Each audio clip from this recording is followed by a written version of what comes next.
I guess maybe just to use an analogy that was used several times in this meeting, an analogy that I've used in the past, you've got a sick patient. I think we applied the right medicine. I think the patient is stabilized. There's still wounds that have to heal. And, you know, there's still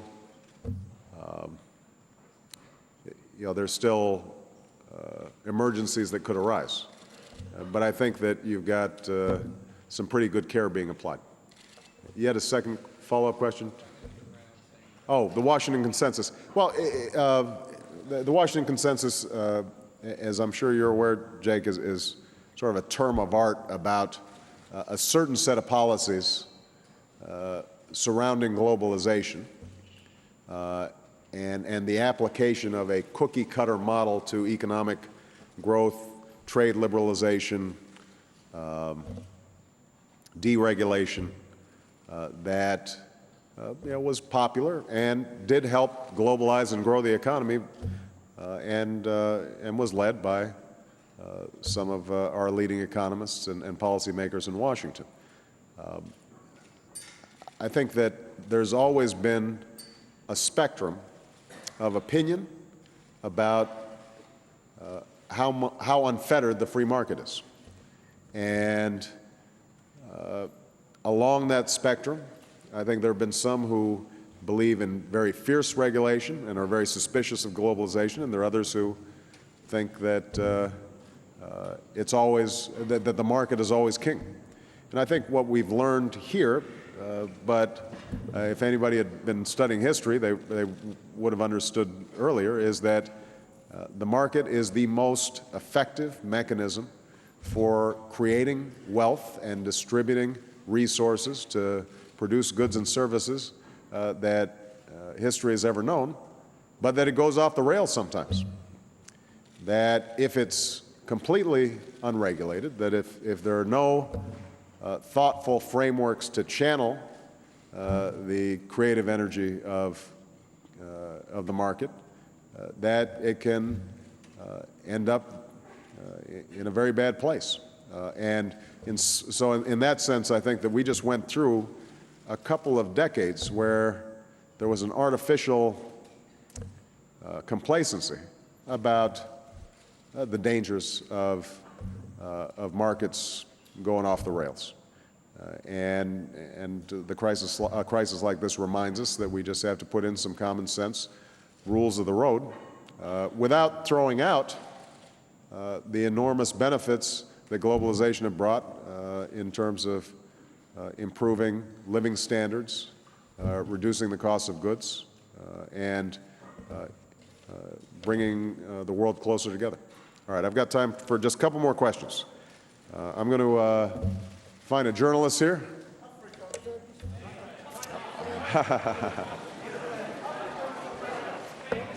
All right. I'm going to call on this gentleman right here. He's been very persistent.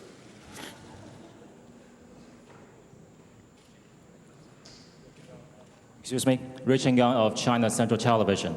Since the world leaders have been talking about increasing the voice and voting rights of developing countries, I would like to ask two questions instead of just one.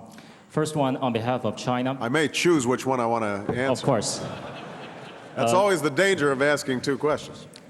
First one, you've had a very fruitful meeting with our president. And during the Clinton administration, U.S.-China relationship were characterized in Clinton's words, strategic, constructive partnership. During the Bush era, it was, the catchphrase was, quote-unquote, stakeholder.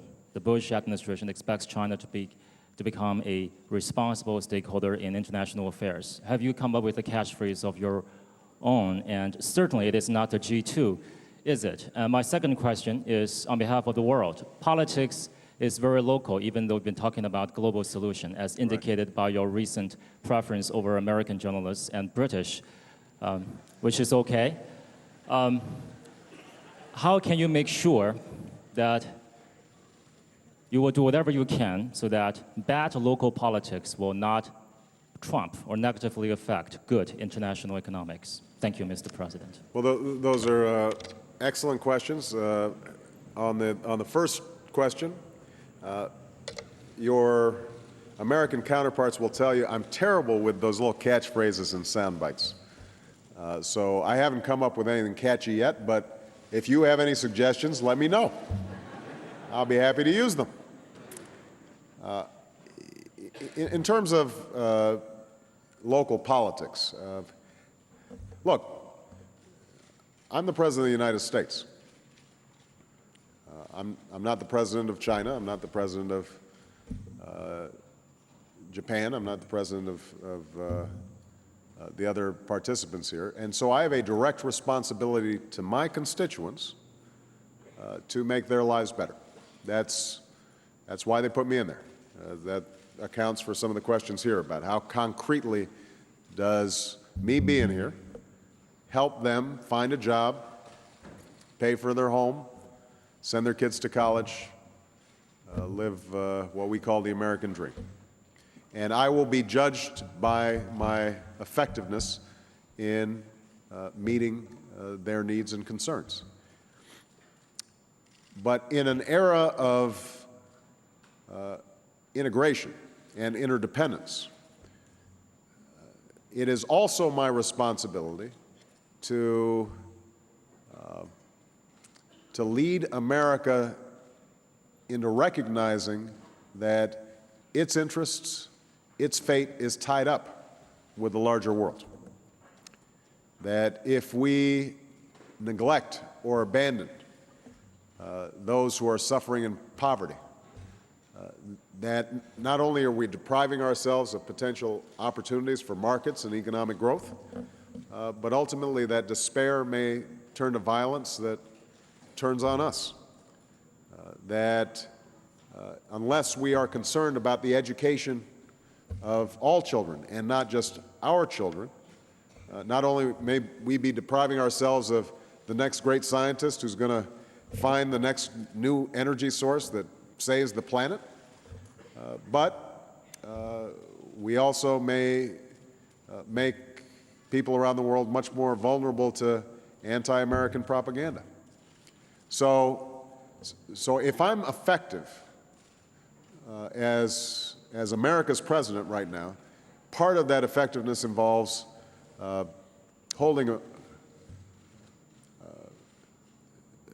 providing Americans insight into how their self-interest is tied up with yours. And that's an ongoing project because it's not always obvious. And there are going to be times where short-term interests are going to differ. There's no doubt about it. And protectionism is the classic example. You can make arguments that if you can get away with protecting your markets, as long as the other folks don't protect theirs, then in the short term, you may benefit. And you know, it then becomes important not only for me to try to give people a sense of why over the long term that's counterproductive, but also it becomes important for me to put policies in place in the United States that provide a cushion, provide support for those people who may suffer local dislocations because of globalization. And that's something that I think every government has to think about. There are individuals who will be harmed by a trade deal. There are businesses who will go out of business because of free trade. And to the extent that a government is not there to help them reshape their company or retrain for the new jobs that are being created, over time you're going to get people who rightly see their personal self-interest in very narrow terms. Okay. Two more questions. Jonathan Weissman. Thank you, Mr. President. During the campaign, you often spoke of a diminished power and authority of the United States over the last decade. This is your first time in an international summit like this, and I'm wondering what evidence you saw of what you spoke of during the campaign. And specifically, Is the declaration of the end of the Washington Consensus evidence of the diminished authority that you feared was out there? Well, first of all, during the campaign, I did not say that some of that loss of authority was inevitable. I said it was traced to very specific decisions that the previous administration had made that I believed had lowered our standing in the world. Now, that wasn't simply my opinion. That was, it turns out, the opinion of many people around the world. I would like to think that with my election and the early decisions that we've made, that you're starting to see some restoration of America's standing in the world. Although, as you know, I always mistrust polls, international polls seem to indicate that you're seeing people more hopeful about America's leadership. Now, we remain the largest economy in the world by a pretty significant margin. We remain the most powerful military on earth. Our production of culture, our politics, our media still have, I didn't mean to say that with such scorn, guys. You know I'm teasing. Still has enormous influence. And so I do not buy into the notion that that America can't lead in the world. I wouldn't be here if I didn't think that we had important things to contribute. I just think in a world that is as complex as it is, that it is very important for us to be able to forge partnerships as opposed to simply dictating solutions. Just to try to crystallize the example, there's been a lot of comparison here about Bretton Woods. Oh, well, last time you saw the entire international architecture being remade. Well, if it's just Roosevelt and Churchill sitting in a room with a brandy, that's an easier negotiation. But that's not the world we live in, and it shouldn't be the world that we live in. And so, that's not a loss for America. It's an appreciation that Europe is now rebuilt and a powerhouse. Japan is rebuilt, is a powerhouse. China, India, these are all countries on the move. And that's good. That means there are millions of people, billions of people, who are working their way out of poverty.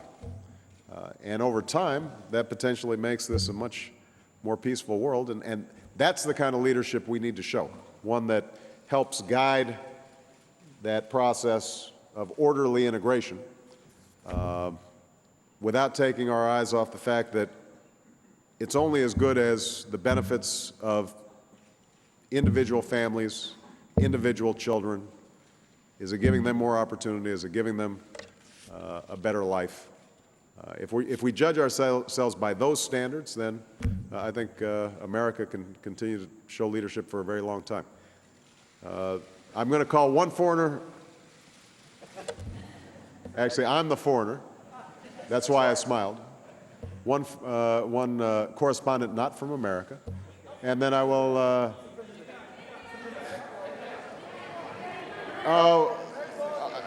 we're not doing bidding here. Come on. But I also want to make sure that I'm not showing gender bias. So this young lady right here, not you, sir. I'm sorry. Hi, Mr. President. How are you? Thank you for choosing me. I'm very well. I'm Simrat from the Times of India. Wonderful. You met with our Prime Minister Manmohan Singh. What is America doing to help India tackle terrorism emanating from Pakistan? Well, first of all, your Prime Minister is a wonderful man. Thank you. I know. And I agree. well, I agree. You know, did you have something to do with it, or? You seem to kind of take credit for it a little bit there. Really proud of him. Of so- course, you should be proud of him. I'm teasing you.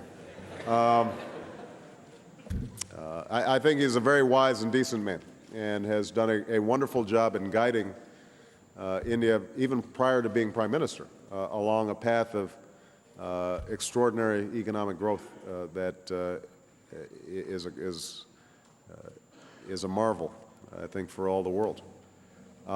We did discuss the issue of terrorism, and we discussed it not simply in terms of terrorism emanating from Pakistan, although obviously we are very concerned about extremists and terrorists who have made camp in the border regions of Pakistan as well as in Afghanistan. But we spoke about it more broadly in terms of how we can coordinate effectively on issues of counterterrorism. We also spoke about the fact that in a nuclear age, at a time when perhaps the greatest enemy of both India and Pakistan should be poverty, that it may make sense to create a more effective dialogue between India and Pakistan. But obviously, we didn't go in depth into those issues. We talked about a whole range of other issues related to, for example, energy, and how important it is for the United States to lead by example in reducing our carbon footprint so that we can help to forge agreements with countries like China and India that on a per capita basis have a much smaller footprint and so justifiably chafe at the idea that they should have to sacrifice their development for our efforts to control climate change, but also acknowledging that if China and India, with their populations, had the same energy usage as the average American, then we would have all melted by now. And so that was a very interesting conversation that I will be pursuing not just with India, but hopefully with China and with other countries around the world. In some ways, our European counterparts have moved more quickly than we have on this issue. But I think even the Europeans have recognized that it's not easy. It's even harder during times of economic downturn. And so we're going to have to combine the low-hanging fruit of energy efficiency with rapid technological advances. And to the extent that in some cases we can get international cooperation and pool our scientific and technical knowledge around things like developing coal sequestration, for example, that can be extremely helpful. Okay? I'm going to call on my last American correspondent, Chip. And Chip, my heart goes out to you. Thank you. Thank you very much, Mr. Yeah. President. I appreciate that. I just heard about that. Really do. Certainly, there is a lot of sentiment in G20 countries that the United States was a major cause of the global economic meltdown. To what degree did that topic come up in your discussions? Did it make it difficult for some countries to accept advice from the United States when they blame the United States and its economic system for causing this in the first place? And how do you respond to people who do blame America? Well, you know, I don't think that, I think my colleagues in the G20 were extraordinarily gracious about my participation. I think that they continue to express the desire to work with America, admiration about many things American. There were occasional comments, usually wedged into some other topic, that indicated from their perspective that this started in America, or this started on Wall Street, or this started with particular banks or companies. Perhaps what helped was my willingness to acknowledge that, and it's hard to deny that some of this contagion did start on Wall Street. As I've said back home, as I've said in public, and as I would say in private, we had a number of firms that took wild and unjustified risks. We had regulators that were asleep at the switch, and it has taken an enormous toll on the U.S. economy and has spread to the world economy. Now, I think that part of the reason people didn't give me too hard a time is because if you look at European banks or Asian banks, that they've had their own issues, both in the past and in the future. And I think there was a very constructive discussion about the fact that given global financial flows, that unless we've got much more effective coordinated regulatory strategies, supervision, standards, that these problems will appear again.